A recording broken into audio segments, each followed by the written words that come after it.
हाँ स्टार्ट कर दे। कर दिया। बेटा कल अपने ओम्स लॉ में क्या पढ़ा था?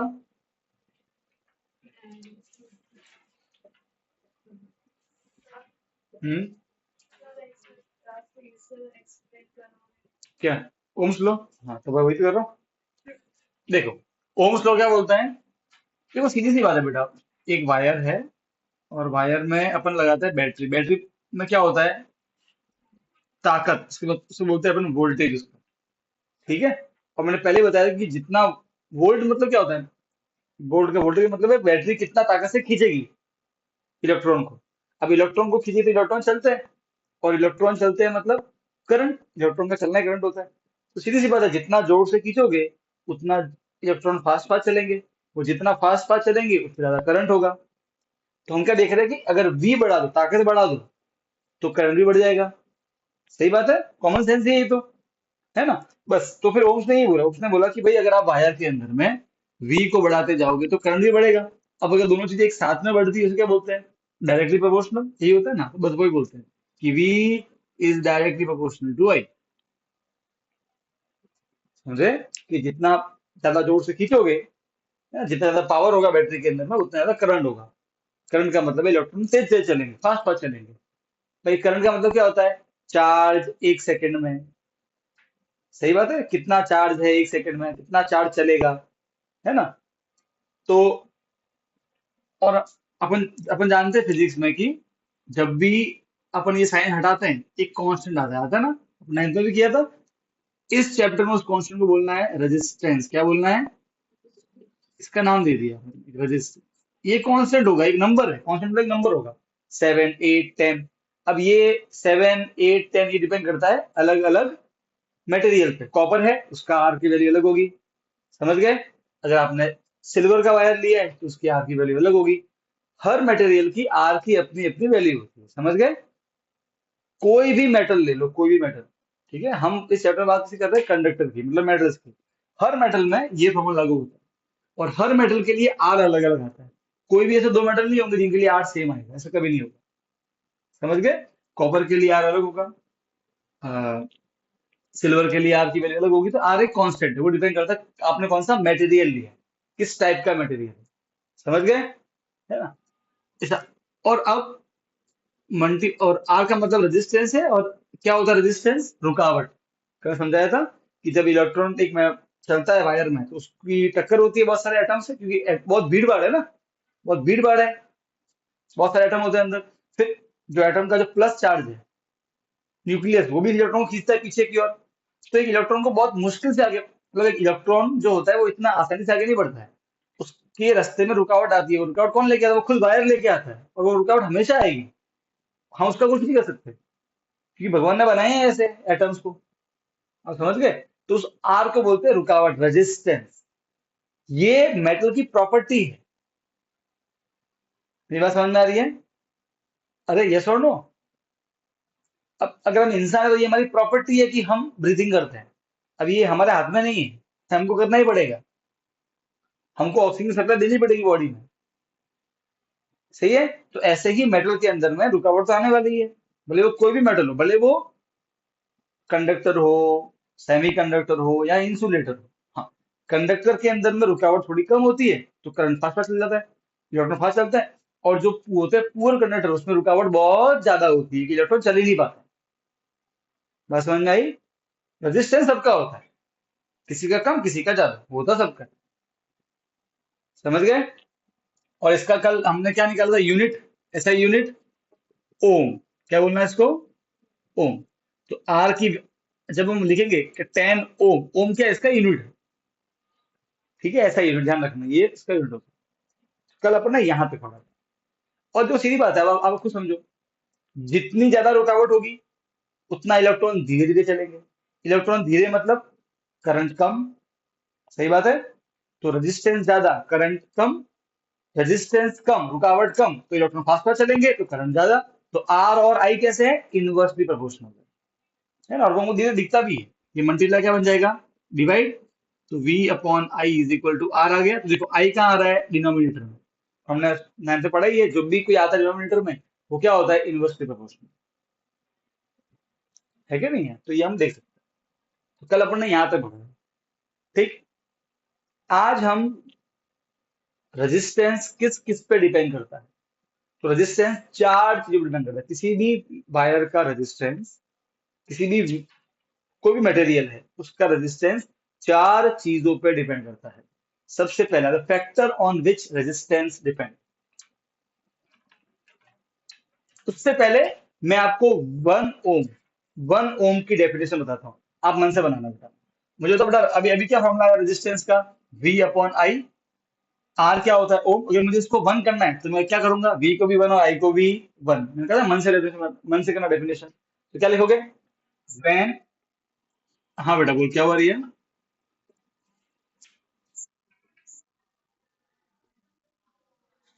हाँ, कितने कितने कितने बबुलेट आ रही है जरा देखना। नहीं, पूरे में आ रहा है कि शॉर्ट डॉट में आ रही है। पूरे में कितना आ रहा है। इतना इतना पूरा नहीं दिख रहा है। इतने में ही है ना, वो एक पर्टिकुलर लाइट की वजह से हो रहा है। अब गया। अब अब गया। अब सही है, सब दिख रहा है। तो देखो, हम जानते हैं कि आर की वैल्यू क्या होती है, V अपॉन आई। अब ठीक है रिया। हाँ, तो आर की वैल्यू ये होती है। अब अगर मुझे वन ओम की डेफिनेशन मन से बनाने, कैसे कैसे बोलूंगा, when the potential difference is 1 volt and current is 1 ampere, resistance is 1। ऐसे मन से बोलूंगा। क्योंकि बोले डिफाइन 1 ओम, तो वो मन से लिखोगे। ठीक है, उसकी मैं डेफिनेशन आपको नोट में दे दी, वहां से देख के लिख देना। ठीक है, फिर बाद में ये फॉर्मूला लिखना, डेफिनेशन लिखने के बाद में फिर V को वन रखना, आई को वन रखना, तो answer one by one one है। ठीक है, ये फालतू है, क्योंकि ये वन मार्क में पूछ लेते हैं। यहाँ तो कोई दिक्कत नहीं है। अब सबसे मेन टॉपिक है, the factor on which resistance of a wire depends.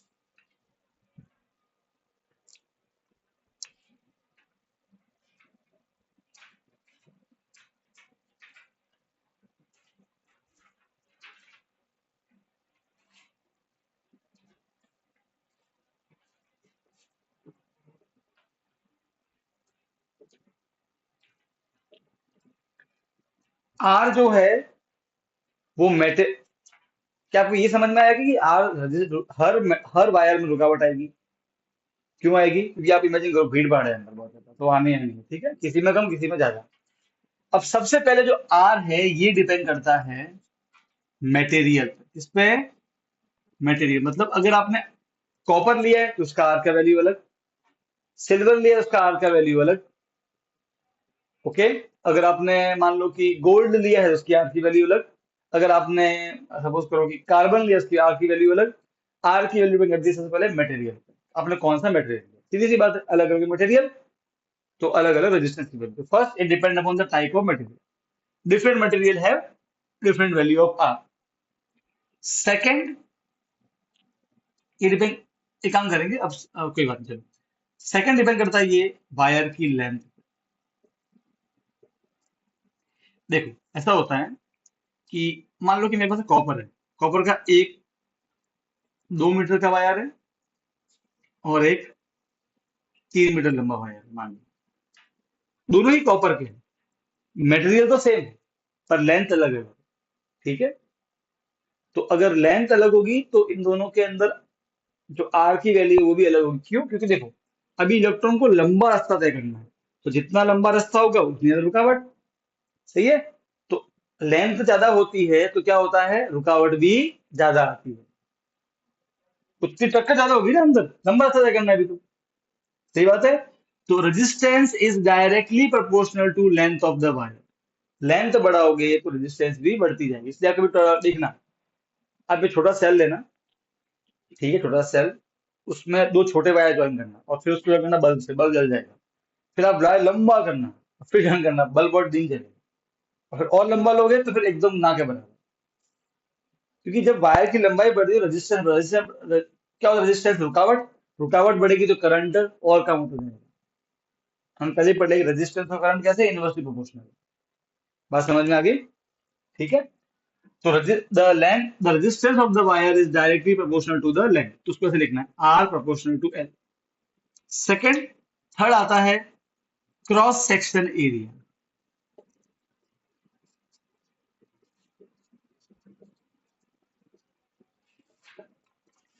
अभी क्या होता है क्रॉस सेक्शन एरिया? देखो, क्रॉस सेक्शन एरिया का मतलब है, जैसे कि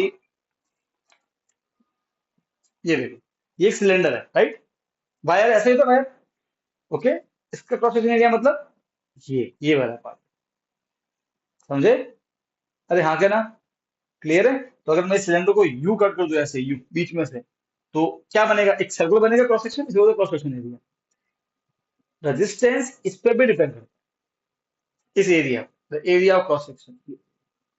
जैसे कि देखो, अब इट डिपेंड कि मान लो कि अगर मैं इसकी बात करूं, इसकी बात करूं, अगर मान लो कि वायर का शेप ऐसा हो, तो इसमें जो होगा क्रॉस सेक्शन एरिया वो क्या होगा? स्क्वायर जैसा। समझ गए? तो वायर का जो क्रॉस सेक्शन एरिया है, ये वाले, है ना, इस पे भी डिपेंड करता है क्या? रेजिस्टेंस। देखो, अगर आपको याद हो सिलेंडर के बारे में, तो ये सिलेंडर होता है, ये इसका कर्व सरफेस एरिया है, मालूम है ना, मैं अपने पढ़ा था।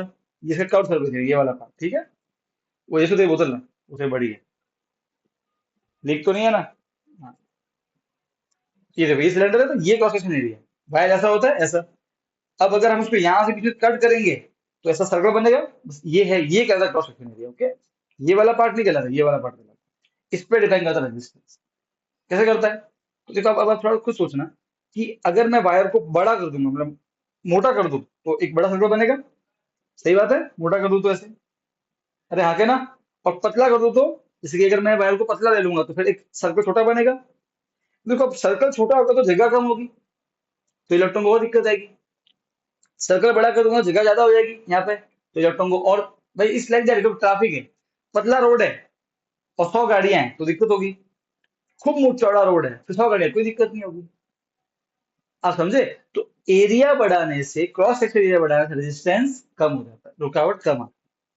तो एरिया ज्यादा, रेजिस्टेंस कम, इनवर्सली प्रोपोर्शनल होता है। So the resistance of the wire is inversely proportional to the cross section area. ये बात समझ में आई? पक्का?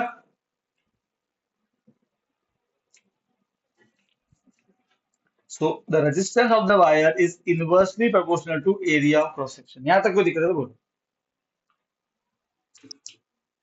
नहीं?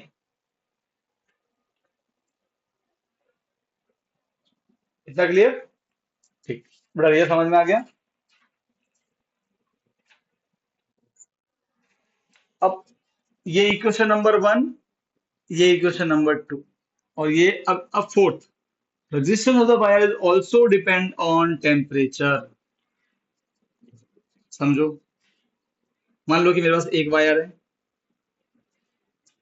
ठीक है, ओके। ये सेम वायर, इसी लेंथ का, उसी एरिया का, बिल्कुल सेम वायर, दोनों कॉपर के वायर है। एक को मैंने धूप में रखा हुआ है, सन में। एक को मैंने फ्रिज में रखा हुआ है, ठंडा एकदम। तो दोनों का टेम्परेचर अलग अलग है, राइट है? टेम्परेचर अलग अलग होगा तो भी रेजिस्टेंस की वैल्यू अलग अलग होगी। जो रेजिस्टेंस होता है वो टेम्परेचर बढ़ने के साथ में बढ़ता है, रुकावट बढ़ती है। क्यों बढ़ती है? देखो, याद करो, मैं 9th में समझाया था। क्या मीनिंग होता है, क्या मतलब है टेम्परेचर का? जब भी टेम्परेचर बढ़ता है, तो एटम से हिलने लगते हैं, मतलब पार्टिकल्स ऐसे मूव करते हैं, वाइब्रेट करते हैं, राइट है? अब आप सोचो, आप सब इमेजिन करना कि एक ग्राउंड में बच्चे सब बैठे हुए हैं, इधर उधर भाग नहीं रहे, और हाँ भीड़ है मानता हूं, तो सब बैठे हुए हैं, ठीक है। तो आपको निकलना है, एक ये सिनेरियो। सेकंड सिनेरियो, भीड़ उतनी ही है पर अब सब इधर इधर उधर भाग रहे हैं, दिक्कत ज्यादा कब आएगी?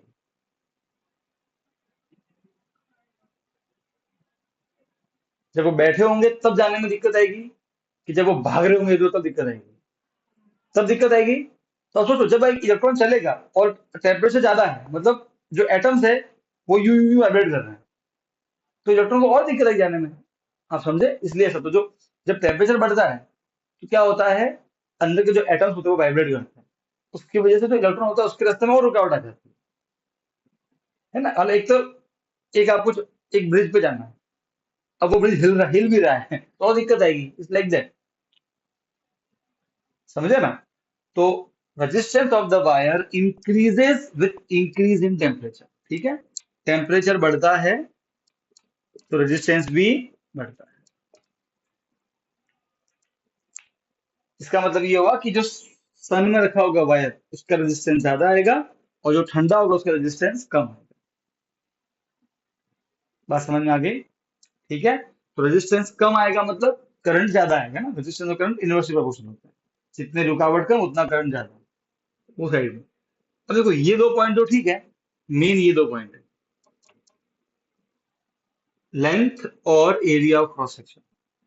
अपन अब इन दोनों से काम पूरा लेंगे। तो फ्रॉम वन एंड टू, मैं देखो मैं इन दोनों को मिला के लिख रहा हूँ, वन और टू को। एग्जाम में भी क्वेश्चन ऐसे आता है, the factor on which resistance depend, तो पहले लिखना है मटेरियल, डिफरेंट मटेरियल है डिफरेंट वैल्यू ऑफ आर। फिर लिखना है temperature, with increase in temperature resistance also increase. फिर लिखना है length, length resistance is directly proportional to length. फिर ये लिखना है area of cross section, resistance is inversely proportional to area of cross section. फिर ये लिखना है, फिर लिखना है फ्रॉम वन एंड टू। क्या लिखना है?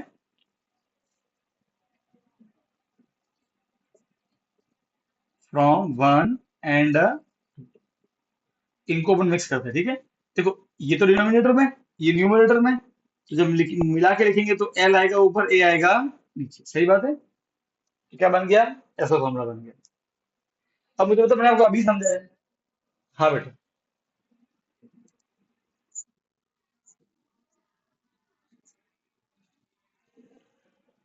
हाँ बेटा गलत होगा ना, क्योंकि एट्थ की मैथ आपने पढ़ी नहीं बेटा। डायरेक्ट प्रोपोर्शन, इनवर्स प्रोपोर्शन पता है? पता है वहां पे हम के यूज करते थे, के वो के वही है। प्रोपोर्शन में एक के लगाना पड़ता है, वो डिपेंड करता है, वो टू भी हो सकता है, वो थ्री भी हो सकता है।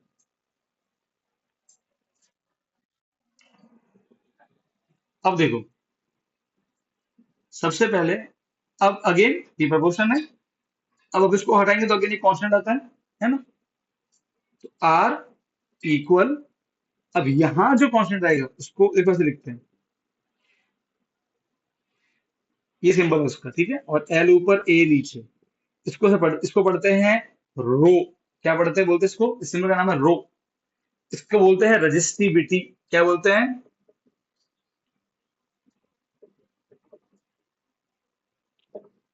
रजिस्टिविटी। क्या है इसका नाम, क्या है इसका? Resistivity. It is a constant, इसका नाम है रजिस्टिविटी। इस सिंबल को बोलते हैं रो। ये समझ में आ गई बात? ठीक है। अब इसका निकालते हैं अपन यूनिट, और फिर इसका मीनिंग भी समझेंगे, ठीक है ना? रजिस्टिविटी क्या होती है, तो इसका अपन निकालते हैं यूनिट, ठीक है? देखो ये डिवाइड है तो मल्टीप्लाई बनेगा, और आर मतलब एल मल्टीप्लाई तो डिवाइड बनेगा, नीचे वाला ऊपर आएगा, ऊपर वाला नीचे आएगा। तो अब अपन एक काम करेंगे,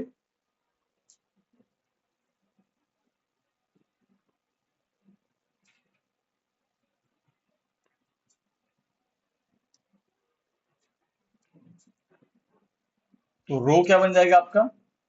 आर, ए नीचे है तो ऊपर आ जाएगा, और एल ऊपर है तो नीचे आ जाएगा। ये बन गया आपके रो का फॉर्मूला, रजिस्टिविटी का फॉर्मूला। अब हम निकालते हैं इसकी यूनिट। क्या निकालते हैं इसकी यूनिट? क्या यूनिट होती है तो देख लेते हैं। देखो क्या यूनिट है रेजिस्टेंस की? ओम। क्या यूनिट है एरिया की? मीटर स्क्वायर, मालूम है ना मीटर स्क्वायर। और लेंथ क्या होता है? मीटर। ओके।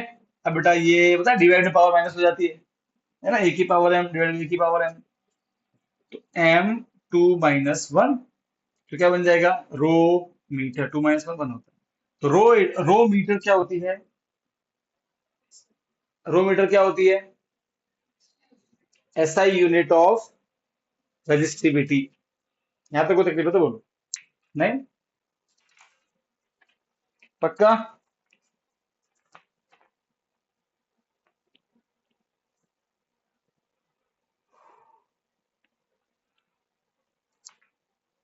इसके बाद क्या होता है? सीरीज ऑफ पल्ला होगा, ठीक है। यहाँ तक कोई दिक्कत है बोलो फटाफट। ये यूनिट मन से निकालने की, भूल या तो याद रख लो या भूल जाते से बना देना मन से। ठीक है, एग्जाम सीधा सीधा जाएगा। The unit of resistivity is, फिर ऑप्शन दिए होंगे, तो होता है रो इंटू रो मीटर। ठीक है। अब मैं आपको रजिस्टिविटी का मीनिंग सिखा, क्या सिखा रहा हूँ, मीनिंग। तो अब ध्यान से देखना, ठीक है, क्या इसका मीनिंग।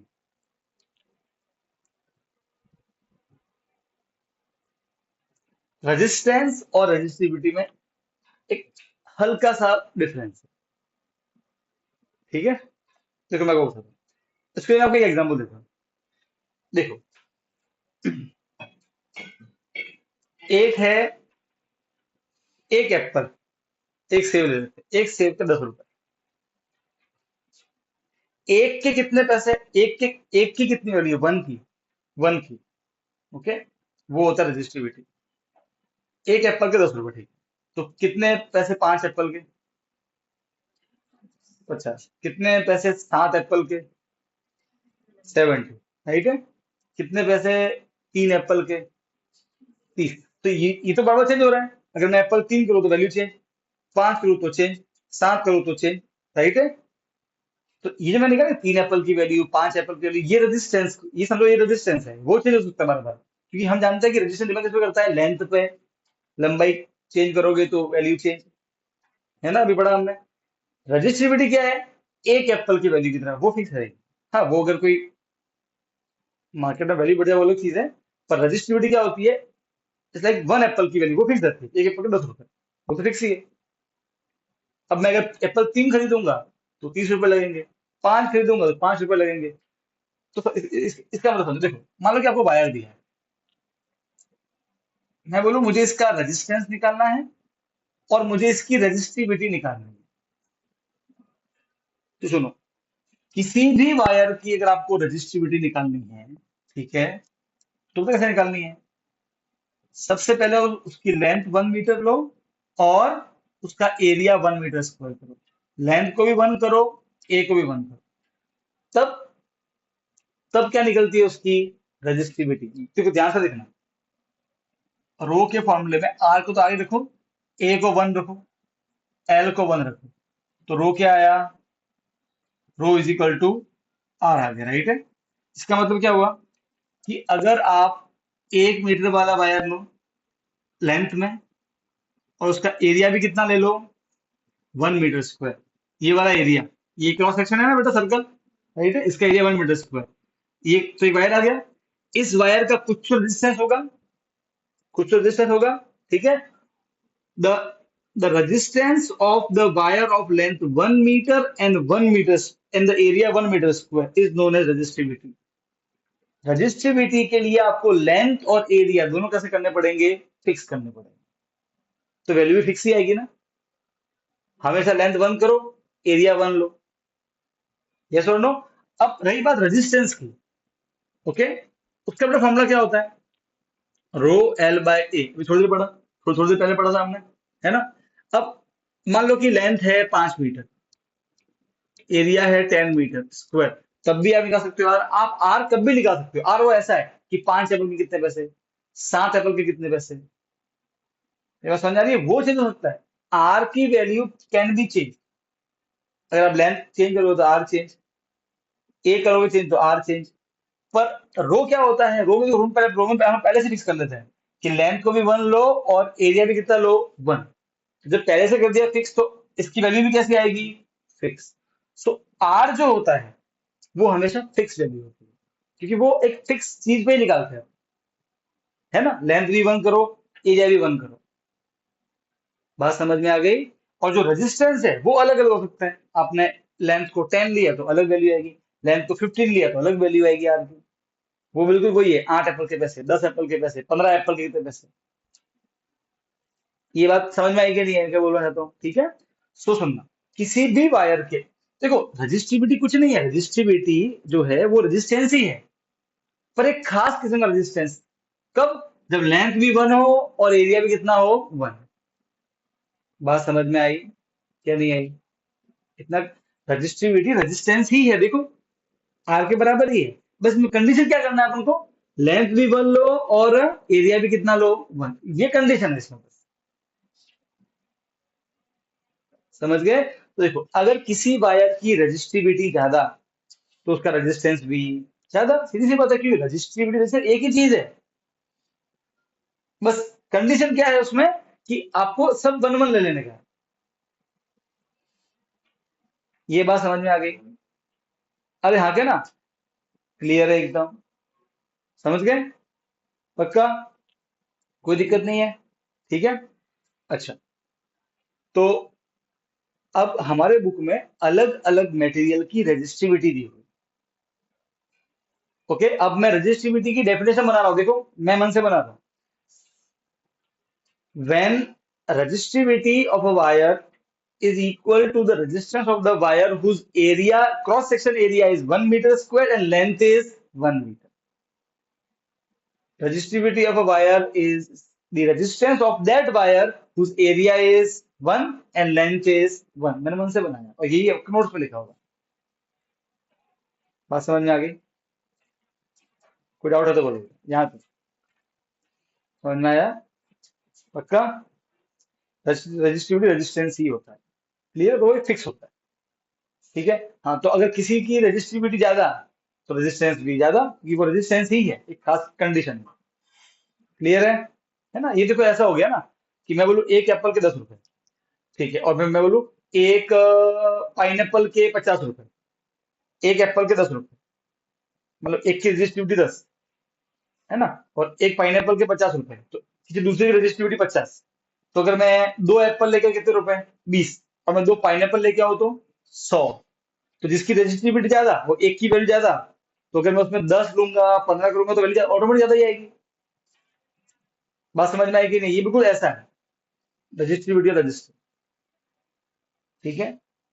तो अगर मुझे एक वायर दिया है, ठीक है, मुझे उसकी रेजिस्टिविटी निकालनी है, तो कैसे निकालूंगा? क्या करूंगा पहले? उसकी लेंथ 1 करूंगा पहले, उसका एरिया कितना करूंगा? 1। मुझे सब कुछ करना, मुझे मुझे मशीन मशीन चाहिए ऐसे, और फिर निकालूंगा उसका रेजिस्टेंस। बात समझ आई? एरिया भी 1 करो, लेंथ भी 1 करो। अच्छा, अगर मुझे कोई वायर दिया है और उसका रेजिस्टेंस पूछा है, तो क्या मुझे लेंथ 1 करना पड़ेगा? नहीं, रेजिस्टेंस हम कब भी निकाल सकते हैं। तो लेंथ 15 हो, 25 हो, 20 हो, कोई उससे फर्क पड़ने वाला नहीं। क्लियर एकदम? पक्का? डन? अब अपनी टेक्स्ट बुक जो है, उस टेक्स्ट बुक में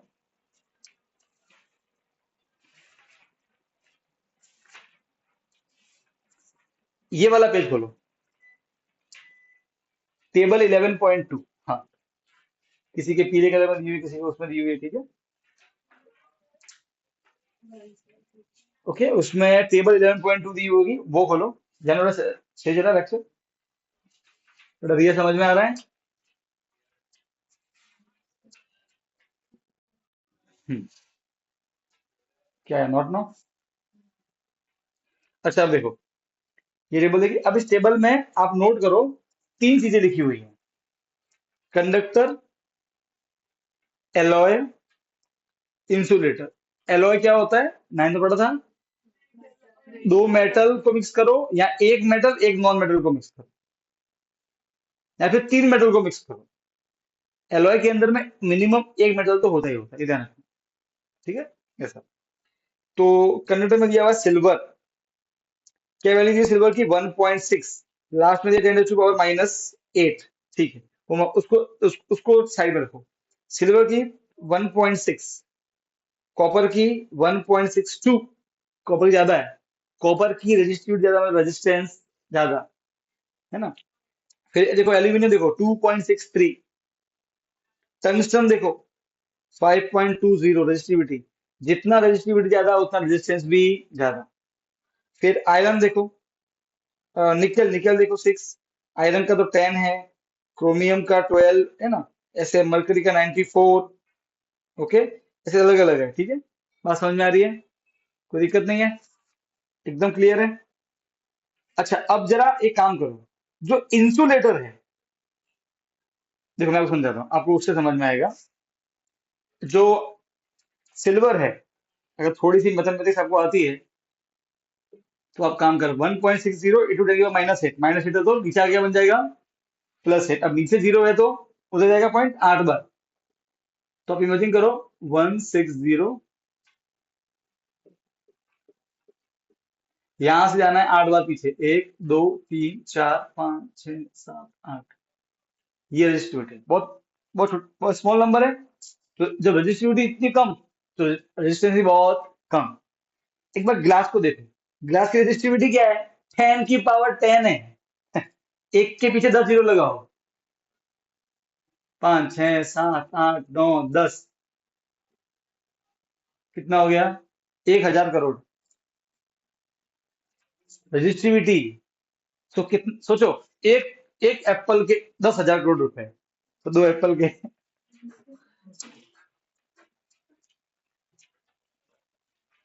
बात समझ में आएगी नहीं आएगी? अरे हाँ, क्या ना, इट्स लाइक दैट। तो देखो, इतना ज्यादा रजिस्टिविटी कर ग्लास की, मतलब सोचो कितनी भयंकर रुकावट है कि करंट ना के बराबर चलेगा ही नहीं, पहली बात तो इलेक्ट्रॉन चले नहीं पाएंगे, कितनी रुकावट है उनका। मतलब ऐसा मान लो कि है ना, 100 100 फीट के गड्ढे हैं रास्ते में, हर जगह गड्ढे हैं, गाड़ी कैसे लेके जाओगे? गाड़ी क्यों ना हो कुछ चाहिए। है क्या नहीं हुआ नहीं? अच्छा, अब नोट करो, इस टेबल को देखो। इस टेबल में देखो, सबसे कम किसकी रजिस्टिविटी है? सिल्वर की। ऊपर देखो, सबसे टॉप पे जो लिखा है, ये वैसे भी लिखा हुआ है इंक्रीजिंग ऑर्डर में, ऊपर सबसे कम लिखा हुआ है। सेकंड नंबर किसकी है? कॉपर। फिर किसकी है? एल्यूमिनियम। सर, करंट तो जो लोहा होता है उसमें चलता है, तुम्हारे घर में वायर करंट उसके क्यों नहीं होते? आयरन के क्यों नहीं होते? हमको तो सिर्फ करंट चलाना है ना। आप आयरन की देखो, what is resistivity? 10 point something. और कितनी है कॉपर की? तो कॉपर की ऑलमोस्ट 10 गुना कम हुई इससे। सही है। तो रेजिस्टेंस जितना कम, करंट उतना ज्यादा, आराम से काम करेंगे। और जितना ज्यादा, जितना कम रेजिस्टेंस, उतना कम बिल आता है। तो सोचो, अगर आप आयरन के वायर यूज करते हो, आपका बिल 10 गुना आता। अगर अभी आता है 3,000, तो आता 30,000। अगर आप हाँ बेटा, चांदी तो घर पे चांदी लगाएगी बेटा। घर में पता है कितना वायर यूज होता है? वायर ऑलमोस्ट 8 से 10 किलो वायर लगता है पूरे घर में वायरिंग करने में। अब एक एक किलो पता है चांदी का भाव कितना है? कितना है? अभी चला 90,000। तो 90,000, 90 × 10, 9 लाख की तो वायरिंग ही होती है घर पे। बेटा, 9 लाख में तो गांव में घर बन जाता है। और गोल्ड की तो रजिस्ट्रिविटी सबसे कम होती है, सिल्वर से भी कम। तो घर पे क्या सोने के वायर लगाओगे? तो घर में कितना सोना लगेगा? भाई मान लो कि 5 किलो वायर यूज किया, तो 5 किलो सोना। 10 ग्राम सोने की वैल्यू कितनी है अभी? 70,000। 10 ग्राम, तो 1 किलो कितनी हुई? 70 लाख। 1 किलो के 70 लाख, तो 10 किलो के 7 करोड़। 7 करोड़ सिर्फ घर वायरिंग होती है, अभी घर तो बना ही नहीं है। ऐसे नहीं होता है, ठीक है, इसलिए नहीं होता, बहुत महंगा है इसलिए। बेटा, घर बनाना भी ये है। सिर्फ वायर वायर, तो इमेजिन करो ऐसा कर, सिर्फ वायर लगाया हुआ है, बस घर का है, यही घर है। मैंने बिल बचाने के लिए सोने की वायरिंग करवाई है, तो घर कब बना गया? ठीक है, तो वो कॉस्टली है इसलिए, है ना। अब इसलिए हम कॉपर और करते हैं एल्यूमिनियम। कॉपर एल्यूमिनियम सस्ते भी आते हैं, पर आप जो पता है वायर देखते हो खंभों पे, वो एल्यूमिनियम के होते हैं। ठीक है, लॉन्ग ट्रांसमिशन के लिए एल्यूमिनियम और सस्ता है ना। क्लियर है एकदम? कोई तकलीफ है तो बोलो। ठीक। सो यहां तक हो गया रजिस्टिविटी। इसके बाद में आप,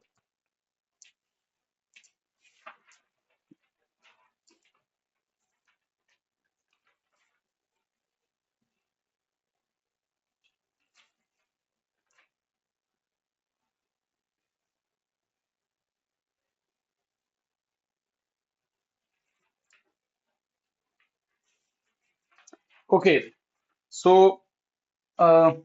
मेटल और एलॉय, है ना, मेटल तो प्योर मेटल ही है और एलॉय में मेटल होता है, तो इनकी रेजिस्टिविटी कम होती है। ठीक है। और जो इंसुलेटर, इनकी रेजिस्टिविटी बहुत ज्यादा है, इसलिए मेटल और एलॉय में करंट पास हो सकता है, और इंसुलेटर में करंट पास हो सकता नहीं। ठीक है, ये ध्यान रखना। एंड अब सुनो, टेम्परेचर के साथ में रेजिस्टेंस चेंज होता है। क्लियर है? तो टेम्परेचर के साथ में रेजिस्टिविटी भी चेंज हो सकती है, क्योंकि रेजिस्टिविटी कुछ नहीं है, रेजिस्टेंस ही है। सही है। और रेजिस्टेंस डिपेंड किस पे करता है? लेंथ, एरिया, मटेरियल और टेम्परेचर पे। तो मटेरियल तो कॉपर फिक्स कर दिया आपने, लेंथ भी फिक्स कर दिया, एरिया भी फिक्स कर दिया आपने वायर का, पर टेम्परेचर तो कुछ भी हो सकता है, कभी पड़ सकती है, कभी सर्दी पड़ सकती है। अरे हाँ के ना। तो अब आज होमवर्क के लिए बेटा सबको ऑनलाइन ऐसे ज्वाइन होना है कि कल मैंने होमवर्क लेट भेजा रहा था, ठीक है? तो मैंने कहा सुबह तक अगर नहीं हो पाया तो, इसलिए मैंने जानबूझ के होमवर्क इसको शाम को रखा, ठीक है, ताकि अब आपको टाइम मिलेगा होमवर्क करने का। तो खत्म कर लेना 5:30 तक, और फिर 10 मिनट के लिए ज्वाइन कर लेना, 15 मिनट के लिए हो सके तो, ठीक है? ठीक है ना? अगर अगर तुमसे सब हो गया है तो कोई नो नीड टू ज्वाइन, वो आपको मालूम है, ठीक है? तो आपको डाउट है किसी में, समझ में नहीं आया, नहीं हुआ है, तो ज्वाइन कर लेना। उसमें से जो बुक वाले क्वेश्चन है, टेक्स्ट बुक वाले, बेटा उसके सॉल्यूशन ऑलरेडी लिखवाए हुए हैं, तो अगर वहां पे डाउट हो तो no need to join, answer देख लो बुक में, नोटबुक में। हाँ, कोई बाहर से भेजा हुआ समझ में नहीं आया तो ज्वाइन कर लेना, 5:30 पे ज्वाइन करना। क्लियर है ना? बाकी नॉर्मल डेज में अपना लेक्चर, अपना होमवर्क यही डिस्कस होता है, तो फिर आज के लिए मैंने ऐसा रखा था, ठीक है? और उसमें क्या करूँगा पता है? मैं कोशिश करूंगा कि मैं 2-2 3 दिन होमवर्क का, 2-2 3 दिन होमवर्क साथ में भेजूं, ताकि आपको इनफ टाइम मिले खत्म करने का। मतलब ऑब्वियसली एक साथ में डिस्कस नहीं होगा, 5 क्वेश्चन एक दिन, 5 क्वेश्चन अगले दिन, 5 क्वेश्चन अगले दिन, ठीक है? Okay fine. अब कहते हैं न्यूमेरिकल, सबसे इंपॉर्टेंट पार्ट आता है। रजिस्टिविटी के न्यूमेरिकल थोड़े से, मतलब देखो हार्ड तो कोई नहीं है, कैलकुलेशन करनी पड़ेगा, कुछ नहीं है बस। मुझे एक टेक्स्ट बुक दे दो बेटा, रुद्रा शेयर कर बेटा text book. Example 11.3, old book है तो 12.3।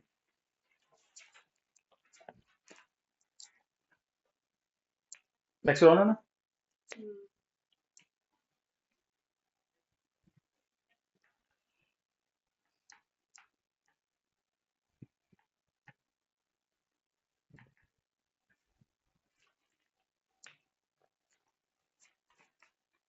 देखो क्या लिखा हुआ है,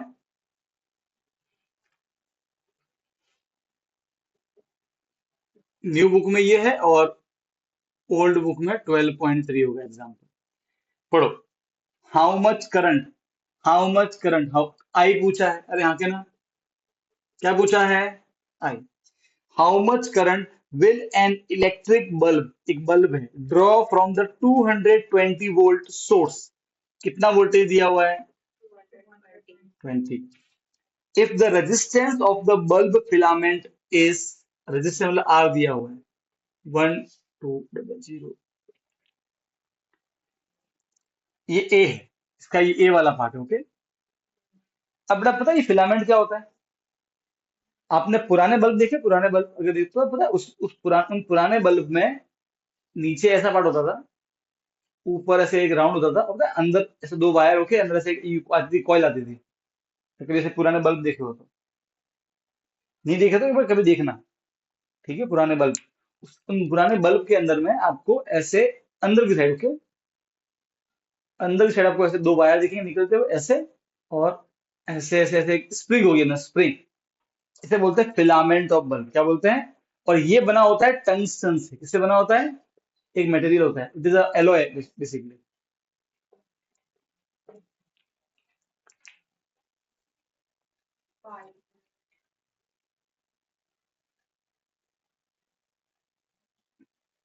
सो ये टंगस्टन से बना हुआ है, और टंगस्टन क्यों है ऐसा, उसका भी कारण है ना, वो भी अपन समझेंगे, पर ध्यान रखना, फिलामेंट इसको बोलता है, अभी मैं समझा दिया आपको, ठीक है? ये भी it is a conductor basically.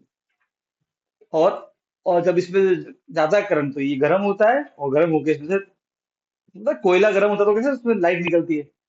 ऐसा था, इसमें लाइट निकलती है, फिर हमको दिखता है, ठीक है? पर आज के ऐसे बल्ब यूज नहीं, ये पहले होते थे, अब आज तो एलईडी बना होगा, है ना?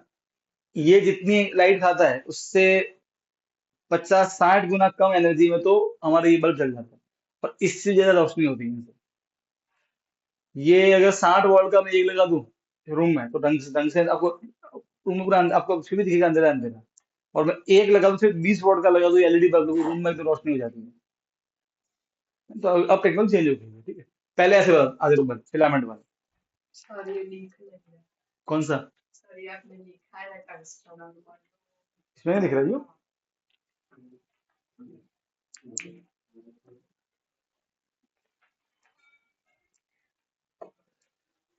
ठीक है, चलो पहले अपन इस वाला पार्ट पे आ जाते हैं। तो आई नहीं मालूम है, वी और आर मालूम है, तो बेटा फॉर्मूला क्या होता है? V is equal to I R. V कितना है बेटा? 220। आर कितना है? अच्छा, मल्टीप्लाई क्या बनेगा?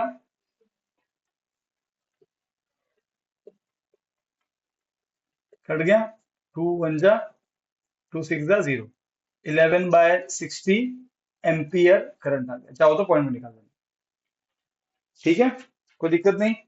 बुक में शायद पॉइंट में दिया हुआ है 0.18। पॉइंट में निकाल देना, ठीक है। इसके बाद बी पार्ट देखो, क्या लिखा है 12.3 के बी पार्ट में?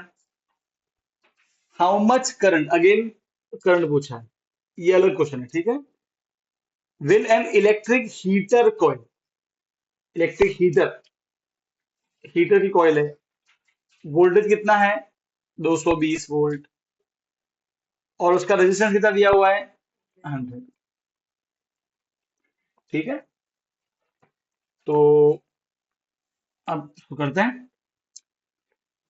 V इज इक्वल टू, ये मैथ्स की तरह ही है, ऐसा कौन सा फॉर्मूला जिसमें V, I और R आते हैं? ये रहा ओम्स लो, वैल्यू पुट करो। भाई तीन में से कोई दो मालूम है, तीसरा निकाल देंगे। 220 आई, आर कितना है? मल्टीप्लाई बनेगा डिवाइड, कट गया। 22/10, 2.2, 2.2 एम्पियर करंट। समझ गए?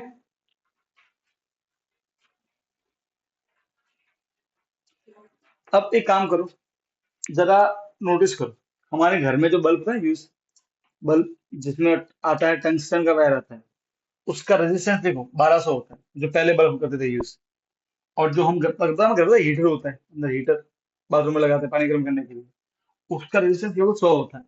देखो रेजिस्टेंस कितना है? 1200, और यहाँ कितना रेजिस्टेंस? 100।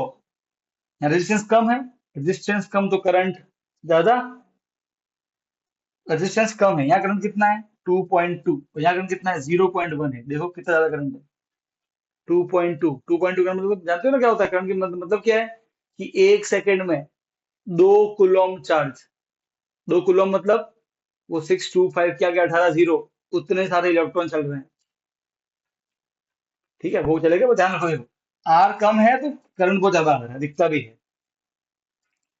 सही है, कोई दिक्कत नहीं है तो। ठीक, अब एग्जांपल नेक्स्ट समझो, 12.4।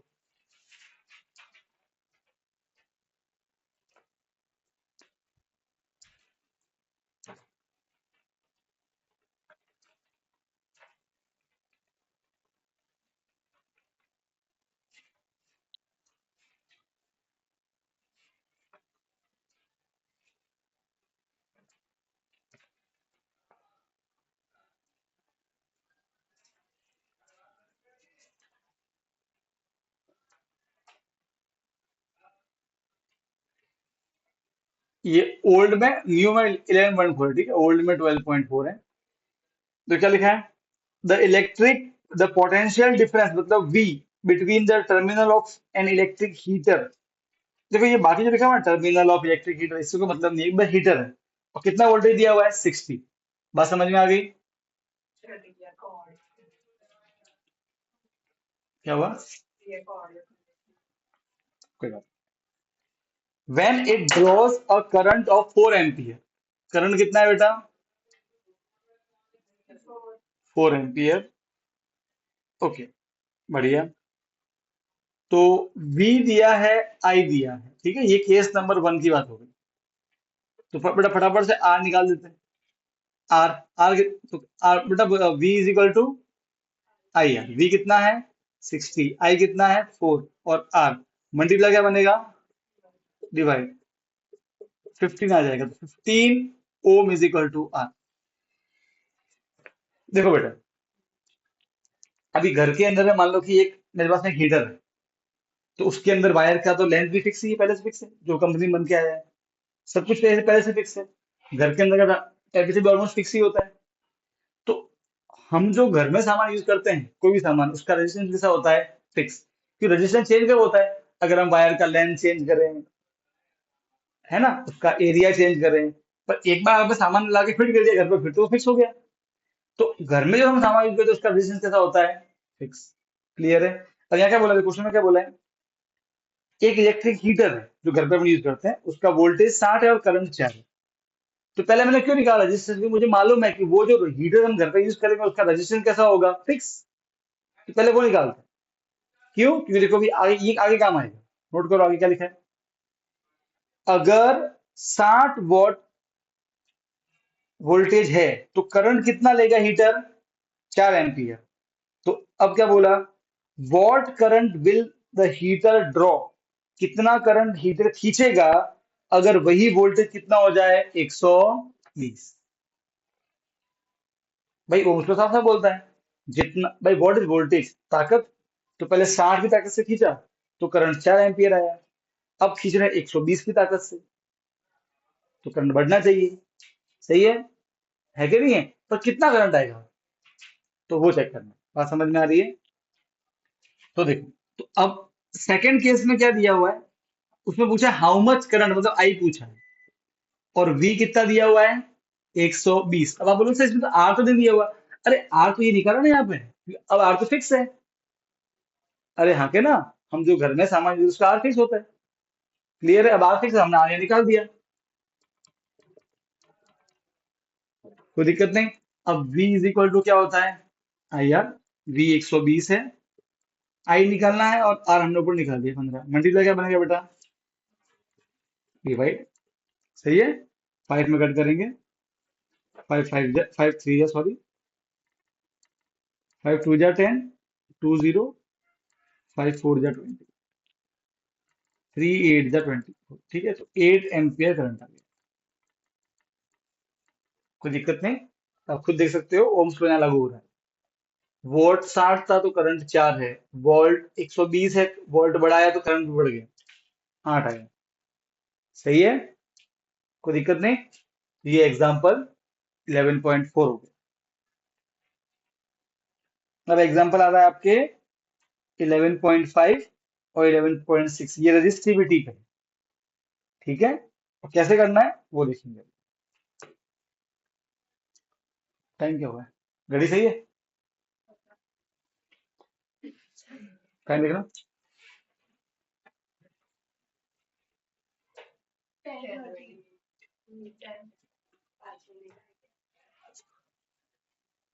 यहां तक कोई डाउट है तो बोलो बेटा। समझ में आ रहा है न्यूमेरिकल? सही है? ठीक। Okay, now look at 12.5। Example 12.5,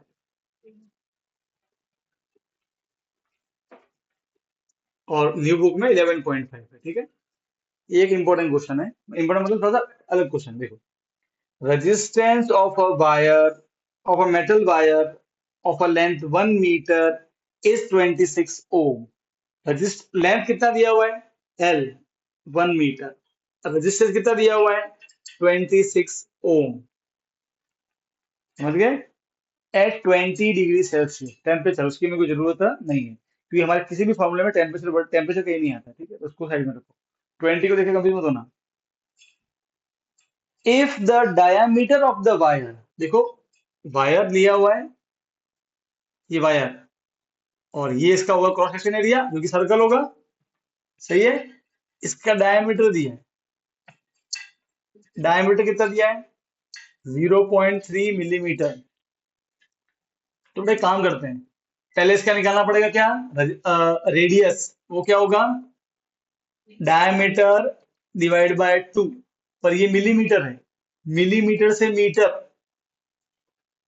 divide by 1000, divide by 1000। 1000 मतलब ऐसे आएगा।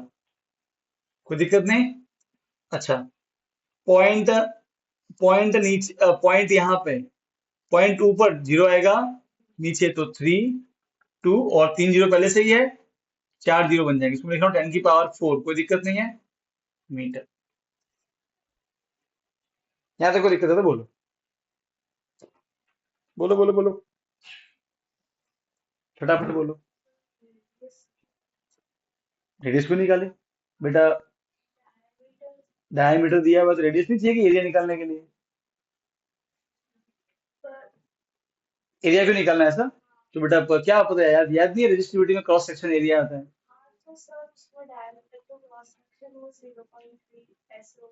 क्रॉस सेक्शन एरिया, एरिया, ये सर्कल है, what is area of circle?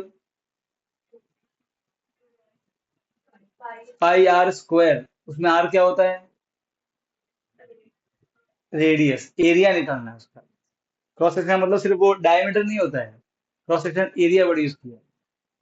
तो क्रॉस सेक्शन में अगर वायर में सर्कल है तो सर्कल का एरिया, अगर वायर में स्क्वायर है तो स्क्वायर का एरिया। तो क्या होता है स्क्वायर का एरिया?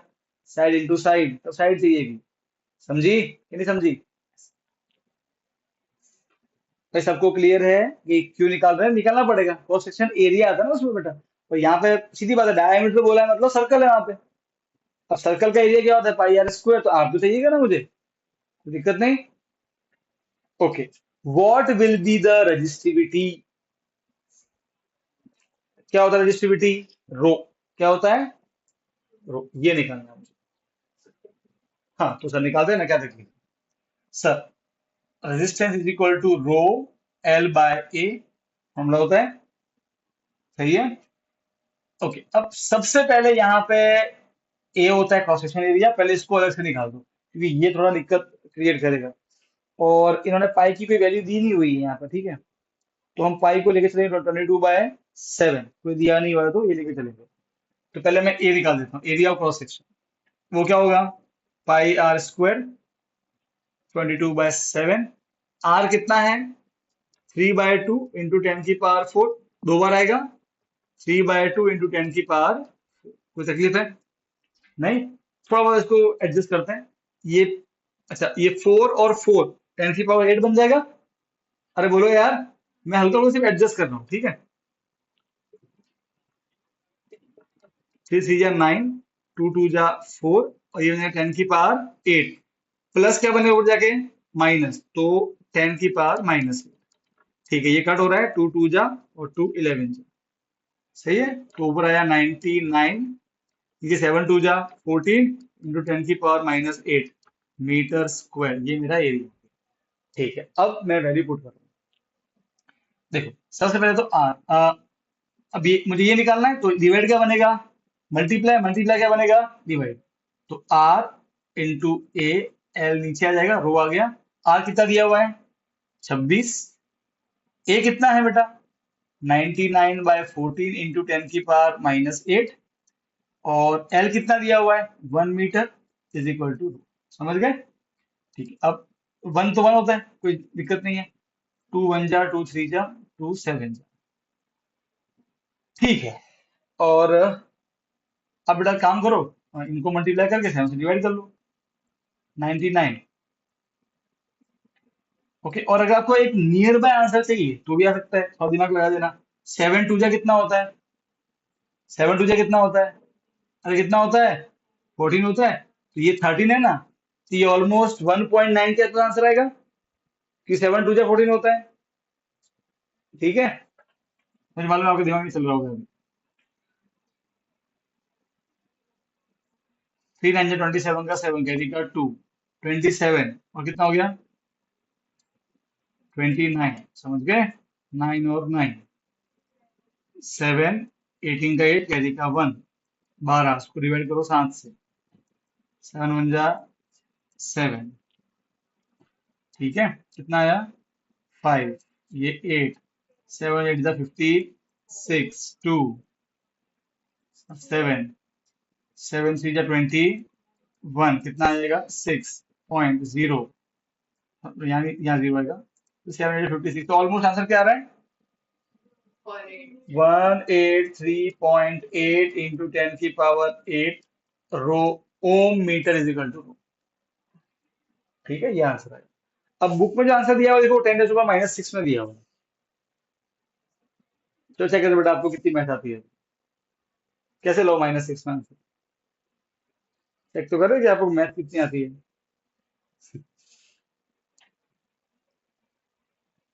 ये सब है ना, आप 6 में सीख के आए हो, 6 7 में, ये सब करना तिकड़मबाजी। आपने कहीं पढ़ा था एट्थ में स्टैंडर्ड फॉर्म? है ना कुछ? सेवंथ में भी आया था, एट्थ में भी आया था स्टैंडर्ड फॉर्म। मैं तो बुक का ऐसे ही आंसर आ गया हमारा, ठीक है, गलत नहीं। मुझे तो वो बुक वाला आंसर आना है, इसलिए मैं तो बता रहा हूँ। कौन करेगा? कौन नहीं कर? बोल क्या करूँ? कैसे आएगा जीरो भाई? माइनस में ऐसे नहीं आ सकता। माइनस में ये अच्छा, ये इसका पॉइंट क्या बोल रही है? हाँ ठीक है, जो मुझे यहाँ से लाना है, मतलब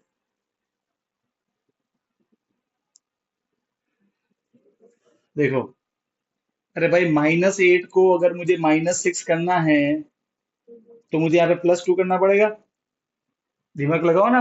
-8 +2 उल्टे पुल्टे से माइनस होंगे, हो गया -6। तो इसका मतलब मुझे, मैं वो बुक का आंसर लाने के लिए बता रहा हूँ। हाँ, मैं बुक का आंसर लाने के लिए क्या कर रहा हूँ पता है? जो कैसे कर रहा हूँ, या फिर एक काम करते हैं, थोड़ी थ्योरम लगाते हैं। माइनस क्या बनेगा नीचे आके? ठीक है। अब मैं इसको जानबूझ के लिख दूंगा 10⁶ इंटू 10⁻², मेरी मर्जी। तो भी हो गया, 10⁸ हो गया। गलत तो नहीं है ना? अब इसको मैं लेके जाता हूँ ऊपर 10⁶, तो क्या बन जाएगा? 10 बुक वाला आ गया, और नीचे क्या बच गया? 10⁻², मतलब क्या बच गया? 100। अब डिवाइड में अगर 100 तो पॉइंट दो बार इधर आएगा, तो एक और दो, तो 1.83 इंटू 10⁻⁻6, ये आपकी बुक का आंसर, ठीक है। समझ गए? तो पहले वाला आंसर भी सही था, गलत नहीं था। बुक का आंसर नेक्स्ट आगे मैं बताया आपको।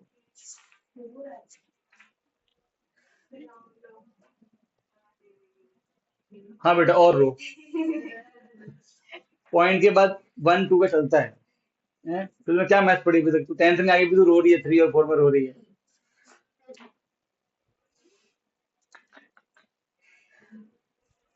चलो, आ, यहाँ तक कोई तकलीफ है तो बोलो।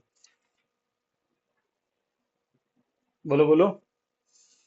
डन। कौन कौन लेने वाला है बेटा साइंस 11 12th में? आपकी मैथ स्ट्रांग होनी चाहिए बेटा। ये तो सिर्फ नमूना है कैलकुलेशन का,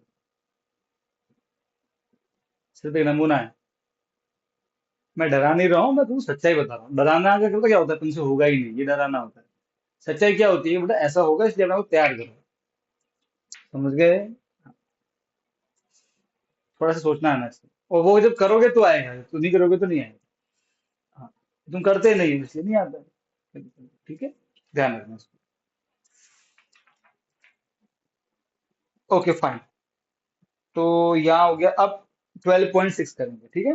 उसको देखो ध्यान से कैसे करना है इसको।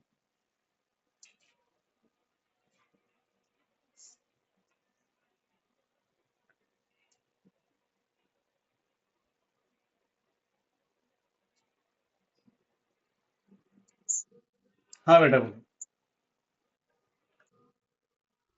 कैसे इसका बेटा?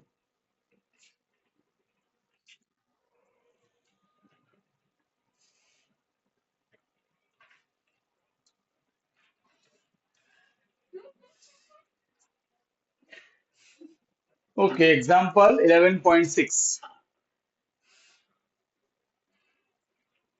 और ओल्ड की बात करो 12.6, ठीक है। आगे देखो क्या लिखा है। A wire of a given material have length L. ठीक है, लेंथ को कितना कर दिया? लेंथ को एल लेना है।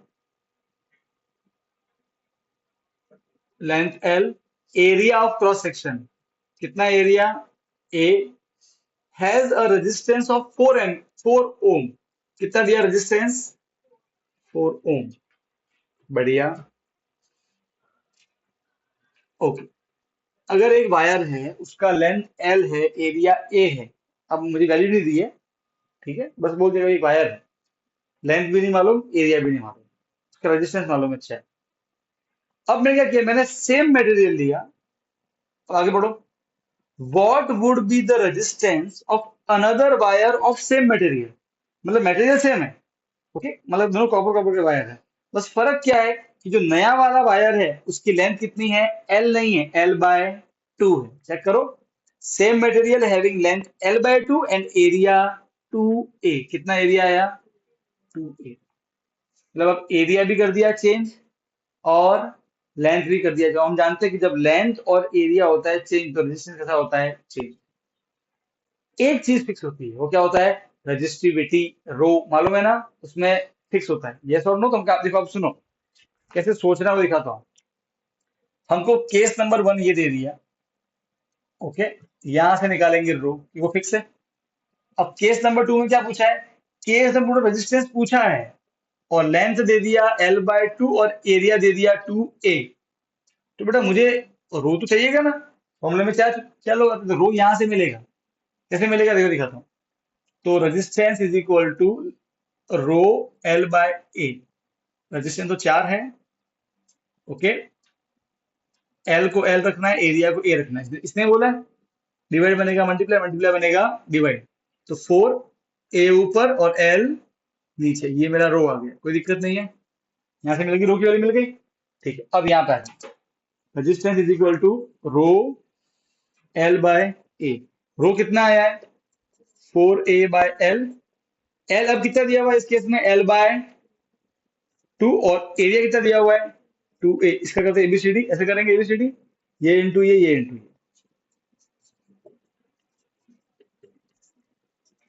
L इंटू 1 L और ये आया 2, 2 इंटू 2 है, 2 2 जा 4, 4a, कोई दिक्कत नहीं है। 4a कट गया, L कट गया, आंसर आया 1 Ω।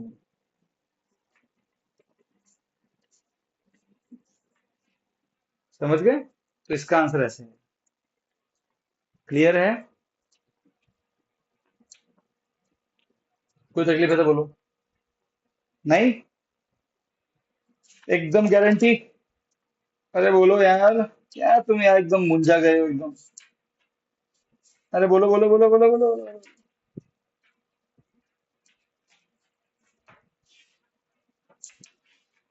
अरे बोलो ना यार। सब रेडी? जैसे का यशु, समझ में आया? पक्का पक्का? अपने डॉन है, मम्मी कौन है बैठा है ऐसे? पक्कू डॉन, यह समझ में आया बेटा? आ गया? पोटली, नाम मत रखोगे पोटली। आप लिख के ले लो, अपन जो पोस्टर बनाएंगे ना अपने, उसमें मैं पोटली लिखने वाला हूँ। बेटा रिया समझ में आ गया?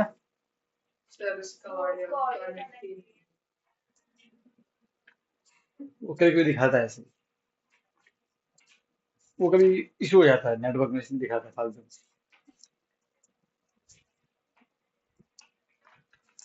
ओके, अब टाइम क्या हुआ है? 11।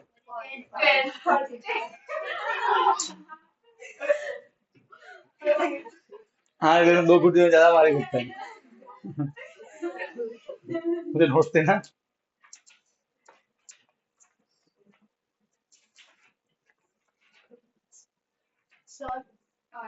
हाँ बिल्कुल, भर के लेके आना, कहीं भर के लेके।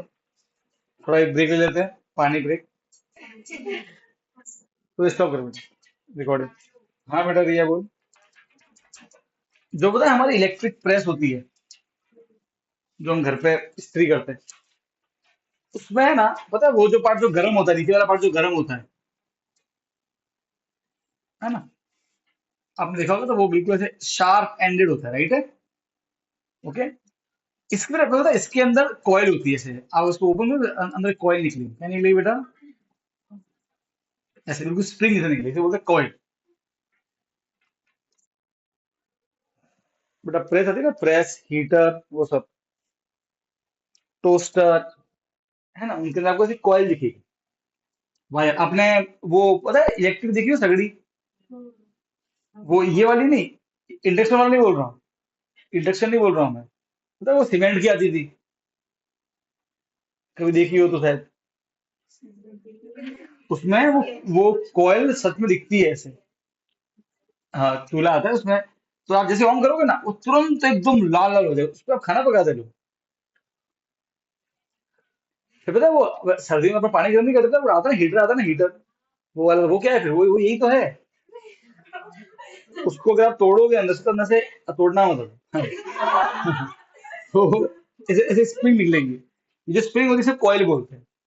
ये कॉइल बनी होती, जितने भी हीटिंग एलिमेंट होंगे, ठीक है, वो भले ही आपके ये वाले हो, क्या बोलते हैं, टोस्टर हो, हीटर हो, ठीक है, इन सब में जो ये कॉइल होती है, ये बनी होती है एलॉय की। किसकी बनी होती है? एलॉय की। प्योर मेटल यूज नहीं करते। देखो, एलॉय की यूज करते हैं कि हमको उसमें से करंट पास करवाना है, तो फिर मेटल यूज क्यों नहीं करते? पता दिक्कत क्या है?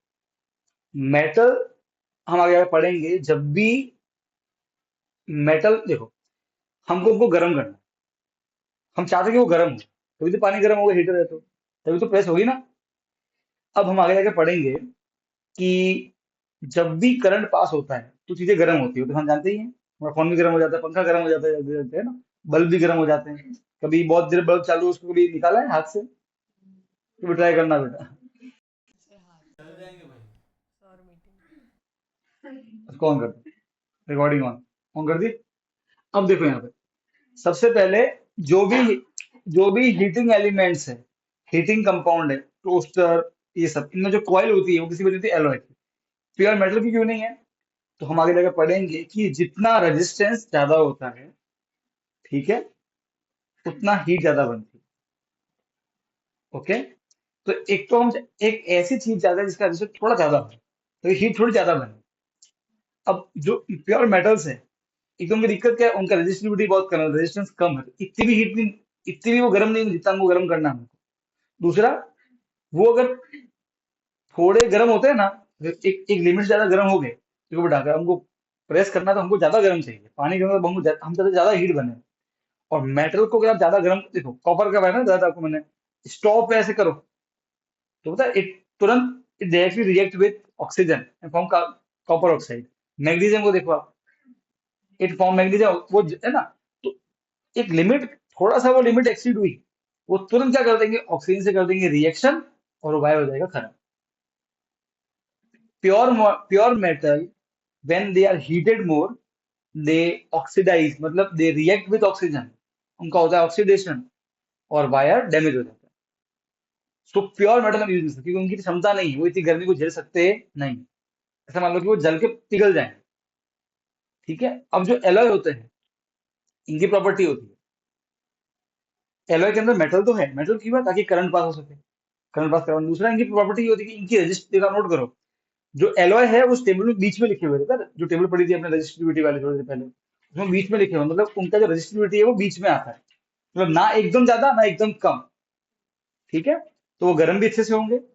दूसरा, उनकी प्रॉपर्टी ये होती है कि जब वो गर्म होते हैं ना, तो वो गर्म हो के लाल हो जाएंगे, पर वो ऑक्सीजन से रिएक्शन नहीं करेंगे, पिघलेंगे नहीं, क्योंकि प्रॉपर्टी होती है, सबकी अपनी प्रॉपर्टी होती है। Okay, so why alloy is used as a as a coil in heating, as a coil in toaster, वो सब, बिकॉज एलॉय जो होते हैं, दे डू नॉट, आपको सब मिल जाएगा बेटा नोट्स में, चिंता मत करो, सब दिया हुआ है, तुम सिर्फ बोर्ड पर देखो, पत्ते मत पलटो। दे डू नॉट ऑक्सीडाइज, मतलब वो जलते नहीं है, जल के पिघल नहीं जाएगा। ओके, एट हाई टेम्परेचर, और हमको तो बेटा गर्म करना ही है उसको। इतनी बात समझ में आ गई? ये प्रॉपर्टी होती है इनकी, एलॉय की, इसलिए यूज होता है। दूसरा, अब अच्छा, तो सर ये एलॉय हम क्यों यूज नहीं करते घर के वायरिंग में? बेटा इनका फिर वो बहुत ज्यादा है ना रेजिस्टेंस, तो फिर बिल ज्यादा आएगा। तो घर के अंदर जब आपको पावर का ट्रांसमिशन करना है, घर के अंदर वायरिंग करनी है, नॉर्मल नॉर्मल वायरिंग करनी है, ठीक है, तो for power transmission and normal wiring, वो हम करते हैं कॉपर से और एल्यूमिनियम से।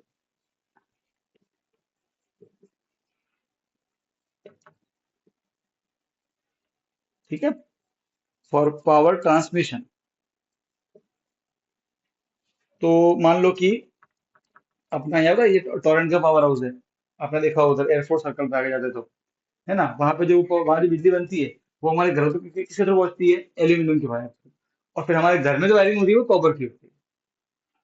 तो पावर ट्रांसमिशन के लिए क्या यूज करना है? ये दो। देखो जहां पे जैसा, जहां पे जिससे फायदा होता है वो यूज किया जाता है। इन सब के लिए बहुत बड़ी स्टडी होती है, देखते हैं क्या फायदा है, क्या नुकसान है, कितना बिल आता है, कितना बिल नहीं आता है, वो सब डिसाइड करके और फिर ये सब यूज होता है। सिल्वर की यूज नहीं किया, गोल्ड की यूज नहीं किया, सबका पूरा, क्योंकि आखिर में बड़ा घर बनाना है, तो वो लोगों के पहुंच में भी होना चाहिए। ठीक है, अब ऐसा नहीं कि बिल भी बहुत ज्यादा ही आ जाए कुछ, वो भी नहीं होना चाहिए। सब कुछ देखा जाता है, ठीक है। ऐसा।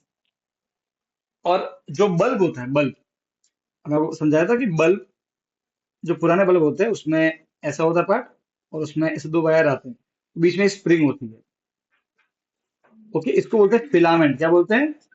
फिलामेंट ऑफ बल्ब या फिर कॉइल ऑफ बल्ब। ये बना होता है स्पेशली टंगस्टन का। किसका बना होता है? टंगस्टन। अगेन, इसकी भी खासियत टंगस्टन की, कि टंगस्टन भी जब बहुत गर्म होता है, ओके, ये ऑक्सीडाइज होता नहीं है ना, और कुछ भी, और है ना, और ये एक अच्छा कंडक्टर भी है ना, और ये लाइट भी वो बहुत ज्यादा रिलीज करता है जब ये गर्म होता है तो, as compare to alloy. Alloy गर्म होते तो उनके आग में तो इतनी लाइट नहीं होगी, पर जब टंगस्टन होता है गर्म तो एकदम रूम पूरा रोशन हो जाता है। नॉट इतना जितना आपके एलईडी बल्ब करते हैं, पर फिर भी अच्छा खासा होता है। बात समझ में आई? तो क्या मैं कहा ना, जहां पे जो काम वैसा सब्सटेंस यूज किया जाता है। तो जो हीटिंग एलिमेंट है, हीटिंग एलिमेंट या कॉइल, किसका? टोस्टर का, वो सब किससे बना होता है? एलॉय से। बल्ब का फिलामेंट किससे बना होता है? टंगस्टन से। और घर में जो पावर ट्रांसमिशन होता है वो वहां यूज होता है? कॉपर और एल्यूमिनियम। ये ध्यान रखना, सेक्शन ए में काम है। एलॉय क्यों यूज करते हैं? तो उसको क्यों करते हैं? क्योंकि वो ऑक्सीडाइज नहीं होते, मतलब वो जल नहीं जाते। अब आपको वहां लिखना है ऑक्सीडाइज वर्ड, वो साइंटिफिक वर्ड, ठीक है। ऑक्सीडाइज फिर ब्रैकेट में लिख देना पड़ेगा बन, they do not oxidise at high temperature, है ना, ऐसे। ओके, ये तो हो गया हमारा, यहां तक रजिस्टिविटी का सारा पार्ट खत्म। अब हम पढ़ेंगे सीरीज कनेक्शन और पैरेलल कनेक्शन। अमीटर सीरीज में जोड़ते हैं, देखा था ना मैंने कल। और वोल्ट मीटर पैरेलल। अभी क्या होता है सीरीज पैरेलल, वो दो कनेक्शन पढ़ना, फिर लेक्चर रुकते हैं, ठीक है। और ये अब एक इंपॉर्टेंट डिस्कशन आ जाता है, सीरीज कनेक्शन पैरेलल कनेक्शन।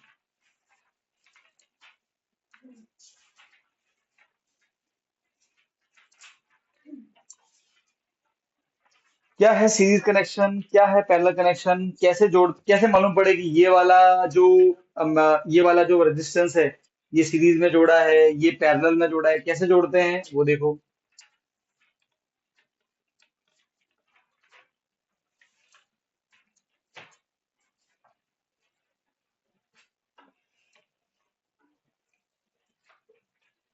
देखो बेटा, सबसे पहले मैं आपको सीरीज कनेक्शन कैसे करना है वो सिखाता हूँ।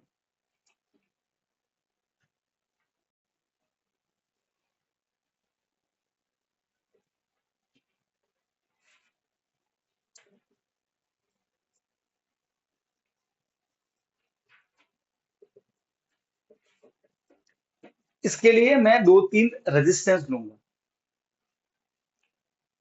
हो गया? रिया भी आ गई। चालू कर दे बेटा, चालू कर दिया ना? ठीक। देखो, अब पहले पढ़ेंगे सीरीज कनेक्शन और पैरेलल कनेक्शन, ठीक है। क्या होता है सीरीज कनेक्शन को सुनो। देखो, मैं तीन ले रहा हूँ रेजिस्टेंस, R1,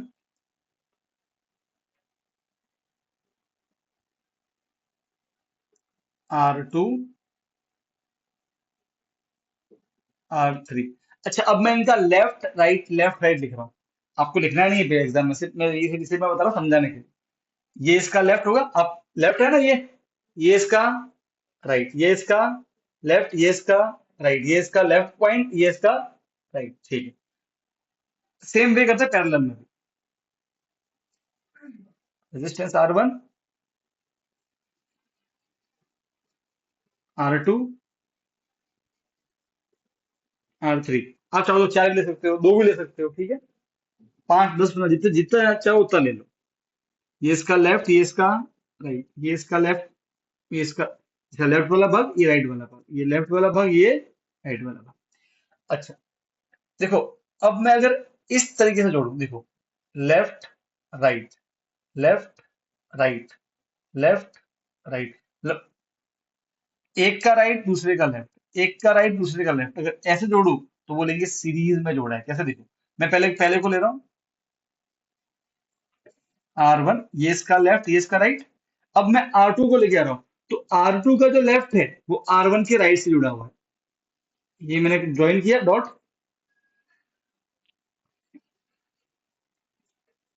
ये R2 का लेफ्ट है, ये R1 का राइट है, राइट है। फिर अब मैं इसको लेके आ रहा हूँ, तो इसका राइट तो इसका लेफ्ट, वो मैं ज्वाइन कर रहा हूँ आपस में ऐसे। जैसे लाइन से जोड़े रहे तो क्या बोलेंगे कि इनको हमने सीरीज में जोड़ा है। समझे कि नहीं समझे? समझ गए? मतलब आप एक ऐसे लाइन में खड़े हो, जैसे एक एक दूसरे का हाथ पकड़ के सीधी लाइन में, तो आपका जो लेफ्ट होगा वो उसके राइट को पकड़ा होगा, फिर उसका लेफ्ट उसके राइट को, ऐसे लाइन में खड़ा। बात समझ में आ गई? अब देखो, अब अगर मैं ऐसे ज्वाइन करूं, तो भी बता रहा हूं मैं, देखो सभी के लेफ्ट को एक पॉइंट पे ज्वाइन करो, तो कैसे देखो, देखो मैं समझाता हूँ। ये पहला वाला, ये दूसरा वाला, और ये तीसरा वाला, तीन रेजिस्टेंस, ये तीनों का लेफ्ट, ये तीनों का राइट। इन तीनों तीनों के लेफ्ट को एक ही पॉइंट पे जोड़ो, और तीनों के राइट को भी एक ही पॉइंट पे जोड़ो। ऐसे जोड़ूंगा तो बोलूंगा मैंने इनको पैरेलल कनेक्शन दिया। क्या बोलेंगे इसको? Parallel connection. आ गया समझ में? ठीक है, ओके। सिर्फ ज्वाइन करना है बस। इस तरीके से ज्वाइन करेंगे तो बोलेंगे सीरीज कनेक्शन में है, ऐसे ज्वाइन करेंगे तो बोलेंगे पैरेलल कनेक्शन में। अब याद करो जो का मैंने फोटो बनाया था, उसमें बल्ब था, फिर ऐसे यहाँ पे एक बैटरी थी, फिर यहाँ पे एक बटन था स्विच ऑन, फिर यहाँ पे अमीटर था, मालूम है ना, फिर यहाँ पे वोल्ट मीटर, राइट है। और कल क्या बोला था देखो, बल्ब का ये लेफ्ट, वोल्ट मीटर का भी ये लेफ्ट, सही बात है ना। तो लेफ्ट और लेफ्ट आपस में जुड़े हैं, बल्ब का ये राइट, तो वोल्ट का भी ये राइट, राइट राइट आपस में, इसको क्या बोलते हैं? Parallel connection. इसलिए हमने क्या बोला था? Volt meter is connected in parallel, मतलब इसको ऐसे जोड़ना है वोल्ट मीटर को। ठीक है। अच्छा, अब आता है मीटर पे, देखो तो ये बटन है, ये, हाँ बेटा बोलो। हाँ बेटा देखना, सभी के लेफ्ट जो है वो एक पॉइंट पे जुड़े हुए हैं,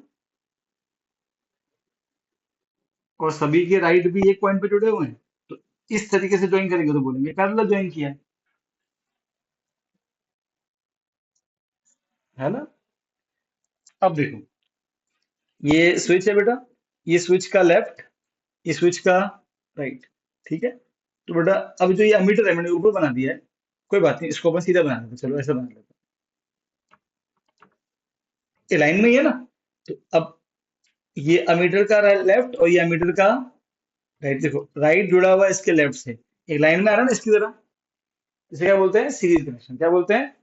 हाँ, तो इसलिए कल क्या लिखा था अपन ने कि अमीटर को सीरीज में जोड़ना है। अब अमीटर को सीरीज में क्यों जोड़ना है, पैरेलल में क्यों जोड़ना है?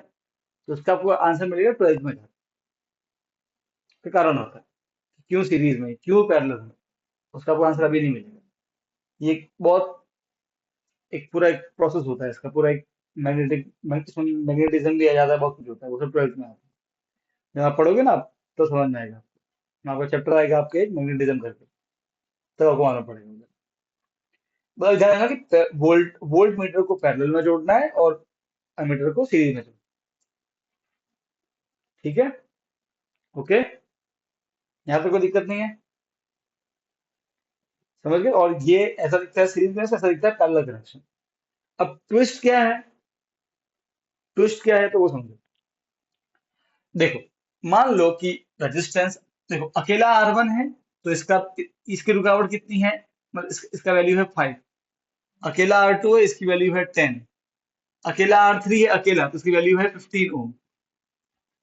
ओके। अब मैं या तो इनको ऐसे जोड़ सकता हूं, या तो मैं इनकी सीरीज वाली टीम बना सकता हूँ, सीरीज कनेक्शन, या मैं इनकी बना सकता हूँ पैरेलल वाली टीम। सही है। देखो, अकेला R1 है तो 5 वैल्यू है, अकेला R2 है तो 10 है, अकेला R3 है तो 15 है, पर अगर तीनों को साथ में ऐसे जोड़ दूं, तो जो तीनों का मिला के आंसर आएगा, ओके, वो अलग है। और तीनों को अगर ऐसे जोड़ दूं पैरेलल वाइज, तब जो तीनों का मिला के आंसर आएगा वो अलग आएगा। बात समझ में आई या नहीं आई? समझे? तो अगर हम सीरीज में जोड़ते हैं रेजिस्टेंस को ऐसे ऐसे ऐसे, ओके, तो जो तीनों का मिला के आंसर, अब ये मत सोचो तीनों को ऐड कर दो, ऐसा जरूरी नहीं होता है। वो देखेंगे अभी, पूरा फॉर्मूला डिराइव करेंगे कि सीरीज में जोड़ेंगे। तो मान लो कि 10, हमने 10 रेजिस्टेंस को सीरीज में जोड़ा हुआ है। अब समझो, रेजिस्टेंस का मतलब क्या, रेजिस्टेंस का मतलब क्या होता है? सर, दुनिया में हर चीज का रेजिस्टेंस होता है कि नहीं होता है? वो तो कोई भी चीज हो। अरे हाँ के ना? अरे बताओ यार, बात समझ में आएगी नहीं आई? ठीक है, तो रेजिस्टेंस तो हर चीज का है। अब मान लो कि भाई कोई कनेक्शन है, ठीक है, मान लो कि उसमें आपने एक बल्ब जोड़ दिया, उसके आगे आपने एक टीवी लगा दिया। मैं घर की बात कर लेते हैं, इसमें एग्जांपल ले रहा हूँ। जैसे वैसे वो कनेक्शन अलग होता है, समझो। बल्ब लगा दिया, टीवी लगा दिया, फिर ट्यूबलाइट लगा दी। क्या लगा दी? ट्यूबलाइट लगा दी, है ना, ऐसे। तो अब ये किस में जोड़े हैं अपन ने? सीरीज में। बल्ब का भी एक रेजिस्टेंस होता है, सबका रेजिस्टेंस होता है। टीवी का भी एक रेजिस्टेंस होगा, तो वो R2 बन जाएगा। ट्यूबलाइट है, उसका भी अपना एक रेजिस्टेंस है, वो तो सबका रेजिस्टेंस होता है। अरे हाँ क्या ना? जो वो रेजिस्टेंस का वायर अलग से आपको दिखेगा फिजिक्स लैब में, जो कि ऐसे जिगजैग होता है, ठीक है, वो अलग वायर होता है। हर चीज का रेजिस्टेंस होता है। बात समझ में आई? तो अगर मैं चीजों को ऐसे जोड़ूंगा तो मैं क्या बोलूंगा, ये सीरीज कनेक्शन में है। तो अब तीनों का मिला के कितना रेजिस्टेंस है, क्या बताओ? आप समझे? तो हम अब ये निकालने वाले हैं कि जब सीरीज में जोड़ते हैं तो तीनों का मिला के मतलब रिजल्टेंट, रिजल्टेंट रेजिस्टेंस। बात समझ में आ गई? ओके, तीनों का मिला के कितना आएगा। और अगर ऐसे ज्वाइन करूंगा तो तीनों का मिला के कितना आंसर आएगा वो देखना है ना। टाइम देख बेटा, क्या 15 हो? ठीक है, अब वो कैसे निकालना है, कैसे कर रहे हैं, वो करेंगे next week. Okay, plus two pause कर देंगे, है ना।